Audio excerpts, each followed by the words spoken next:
Hey, Simon here. So today I want to talk about how I managed to lose 12 kilos. I went from 95 kilos to 83 kilos that I am now.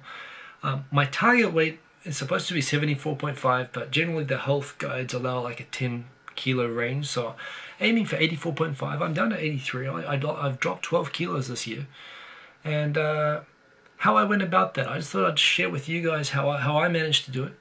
Maybe it'll help some of you out. So 5 easy ways to lose 12 kilos in 9 months.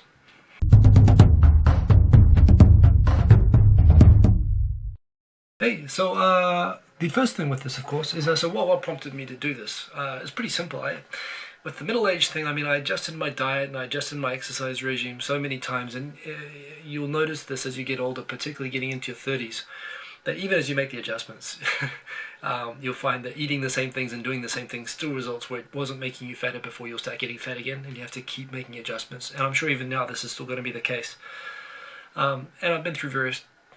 I'm not a big dieter or a big believer in dieting, frankly, but I've done a few things to pull it back in. But I was really getting to a point when I was getting up to about 95, when I was used to be in the high 80s. But when I was getting into the 90s, which happened particularly after a trip to New Zealand where I put on a lot of weight, I started to realize I was getting to a point I'd have to really, literally throw away all my old clothes, buy a new range of fat clothes, and accept being this way. Or I'd have to, or I thought, well, maybe I'll try one more time. I'll really, really go about this. Trying to get back into my old clothes. That was pretty much it. Just not wanting to change my whole wardrobe. And so 5 things that I did to do that, which I found for me were sustainable and have helped me get there in the last however many months, 9 months.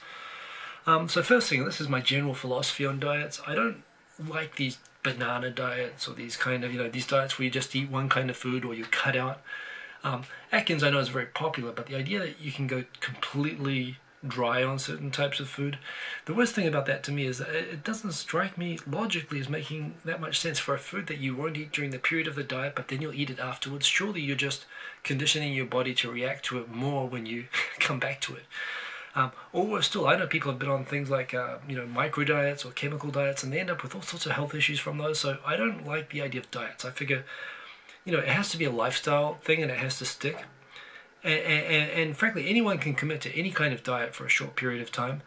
But, to my mind, it has to be normal food. It has to be a pattern of eating that I'm going to do every day and that I'm realistic about. I'm going to eat karage, I'm going to eat rice, I'm going to eat, occasional junk food, and I'm not going to make an impossible promise to myself that I'm not going to do that. So the main principle I always go with one is that I'm not dieting per se. It's really important to me in order to avoid things like rebound or this whole idea of, the diet's over, I can eat now kind of a thing that, it has to be, I have to stick to the normal sorts of foods that I'd eat, That said, part two. Part 2 is about reducing volume, being disciplined. And I know it seems to be kind of it's like you're not allowed to say to people, eat less. Hey, you're fatty, eat less. But I think that's kind of where it starts. The problem is that food nowadays is so efficient. It's so packed with carbohydrates and sugars and processed crap, and it's so easy to eat. I mean, like for 300 yen, I can go up to a 7-Eleven, convenience store here. I can get sesame seed on rice with fried chicken next to it, like fried chicken kind of nuggets they call karage in Japan. And that's a lot of fat and a lot of calories and a lot of sugar and carbohydrates and nothing good, and it fills up and it's super easy to eat. And telling myself I'm going to buy that and only eat half of that, something like that, it's not an ideal sort of food, but I'm not going to say I don't eat that sort of food every now and then. But the point is that it's really hard no matter how much you tell yourself that you're only going to eat half of that, it's easy to eat. You eat all of it. Japanese culture has this concept called hara hachibunme, which means literally you should always aim to eat so you're only 80% full. Stopping yourself, even though you can eat more and even though the food is delicious, stop yourself before you get full. That's really hard to do, but that's the main philosophy I approached. Another key part of this as well, thinking about sustainability, I'm not going to I think the whole point is I want to make this in a way that's consistent with my lifestyle. So for example, when I went to Singapore to see my dad, yeah, I put on 3 kilos. the pants I was wearing at the start of the trip did not fit at the end of the trip. I'm not going to go there and eat rice crackers for the end. I mean, I'm in Singapore. You're there to eat. You know, when I go to Australia at the end of the year for Christmas, so help me, I'm going to put on a few kilos. I know this is going to happen. I've actually got a graph. I actually every morning as part of my routine, I got into this habit after breakfast, still in whatever I was sleeping in, I'd go and get on the scales and I'd weigh. I'll put a little graphic on the screen showing the line. So you can see it's a very, very easy line of around a kilo a month, maybe even less than that. But there are some big bumps up. And point is as well, I'm not going to do something where during a fixed diet period I'm going to go over and not enjoy the food, and then in future I am going to enjoy the food. I know I'm going to travel there to enjoy the food in future. I'm going to stick to my regular pattern that I do that, but I manage everything around that. So it's more or less building on, it's not a fasting diet, it's not a denial of anything, it's just a little bit of self-control. And what it means is things like, for example, not going full Atkins on rice, but rice is definitely, especially when you're in Japan, it's very easy to eat, and it is, you know, for me, I find, yeah, my body loves it too much. So it's something I've gotten into the habit of trying to I try to leave rice. I'll try to eat everything and I'll eat it with rice. I'm not going to not eat rice, but I'll try to leave it on the table. Do things like that, but you know, just that self-discipline to, you know, try. I never quite harahachi bume. I'm never quite 80%. I always go a little bit over that. But think about, if I do leave anything on the plate, I try to leave the thing that should be left. And I always, as a principle, try to leave something. In Japan, it's kind of bad to leave food on the plate. This is another thing. I have this philosophy as well. I feel guilty leaving something not completely eaten that makes it look like you didn't enjoy it. I try to be Chinese about this. In China, you're supposed to leave food on the plate, and the idea is that you served me so well, so much of this delicious food, I couldn't eat it all. That's not how it is in Japan, but frankly, I think that's a nice way to think about it. So I try to leave something anyway, in principle. So that's a big thing. 3, I'm sorry, I just had it here, but leave the rice. I'll talk a little bit more about rice. If you're like in your 20s and you're trying to live on a budget, when I was at university, I just bought 25 kilo bag of rice. I ate pretty much every lunch and dinner, and even a lot of my breakfast with rice. Rice as a form of, was it starch, carbohydrate, or whatever it is, it's so efficient, it's so energy packed. And seriously, I mean, if you've lived in Japan or if you've tried this, I got like this even when I was in New Zealand, you'll understand. It packs more efficiently, more energy than pasta or potatoes or bread or anything like that. And when you eat it like 2 meals a day, you really do get to a point that your body starts to crave it. It's like eating chocolate bars, and your body is used to that chocolate bar energy. I mean, it's literally like chocolate bars. It's so full of energy. And it's great because it's cheap and it's a great way to get energy. But, you know, when I go back to my family home in Australia, like for Christmas, and I'd go for like 4 or 5 days with no rice, my body is screaming at me. I'm starting to imagine in my head, I'm getting the messages like telepathy, like, eat rice. It's powerful stuff, that rice. And, you know, it's, and in Japan, Japanese make a big deal about how delicious Japanese rice is. Rice doesn't have much flavor to me, but certainly I will agree it is better here, no question. I mean, and it's just very, very easy to eat, and it goes with any kind of meal. And you don't even think about how much you're filling yourself out. So I really kind of try to leave the rice as much as I can. You know, I mean, I'll eat some, and I'm certainly not going to stop eating rice, but I try to leave it. The other thing I've really tried to cut down on, this is really bad timing because I've got some juice right here.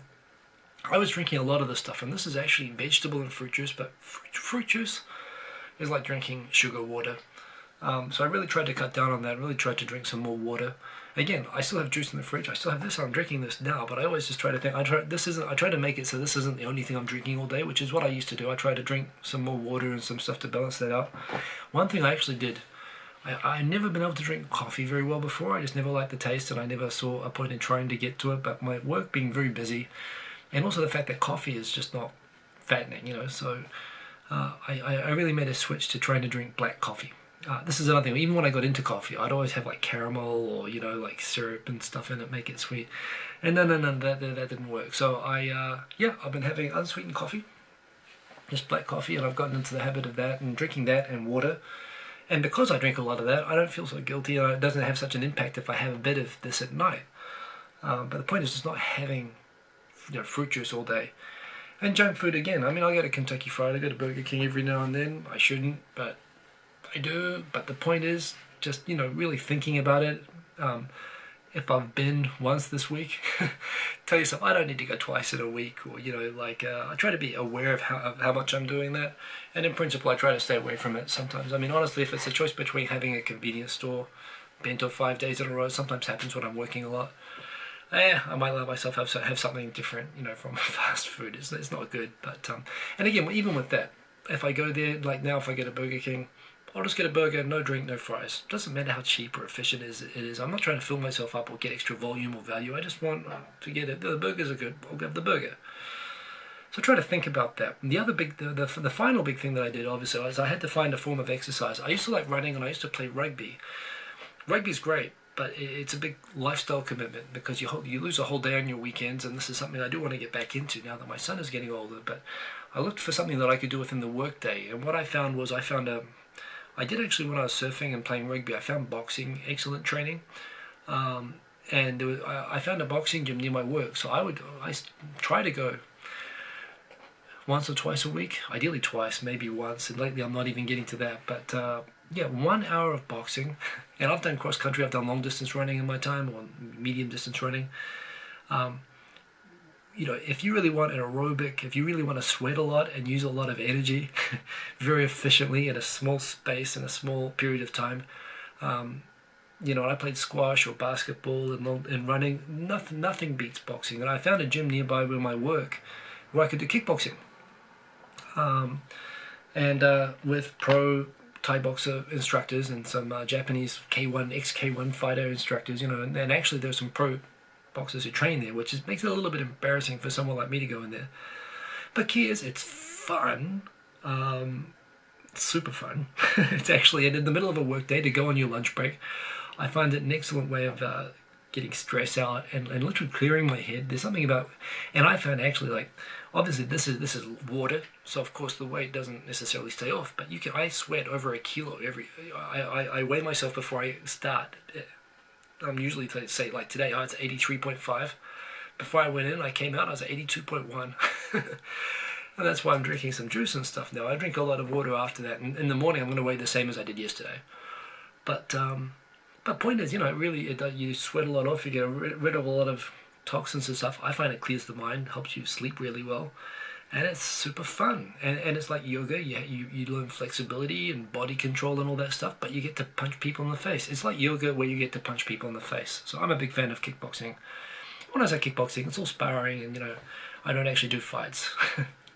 But one thing and one observation just with it, those are the 5 things. 5 things are basically I stick to my normal food. 2, I just work on being more disciplined about volume. 3, leave the rice. 4, avoid the juice and the junk food if possible. And 5, find a fun way, sustainable way to exercise.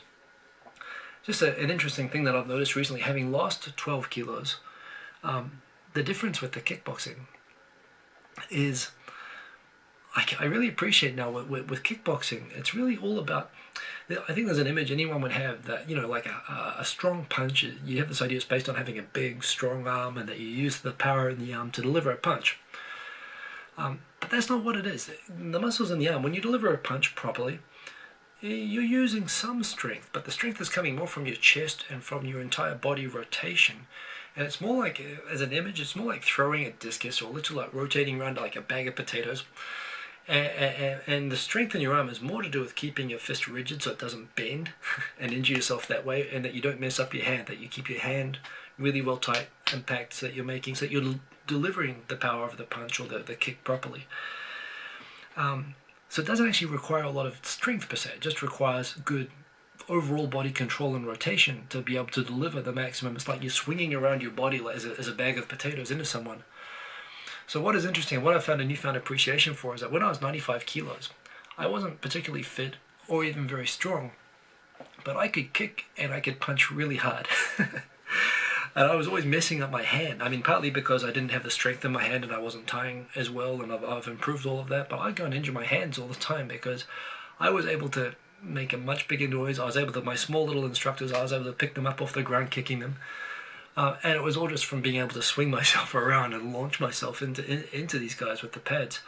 Now I'm 83 kilos, and I'm a lot stronger and a lot fitter, but I'm not, well, the pads don't make the same nice big noise and the nice big impact that they used to make. It's funny. It's because I'm swinging around the way that I used to, but I'm just not swinging as much around. And obviously this is a thing, so the point from now is now you do get strength, but the strength that I'm developing, it's not a matter of getting your arms strong and stuff like that, it's a matter of getting your whole, especially your core muscles stronger, and being able to swing yourself around and to do those motions more efficiently. And yeah, it's something, it's one of those things that's kind of counterintuitive to someone, to what your image of it might be, but it's an interesting thing that you learn about your body in the process of doing this.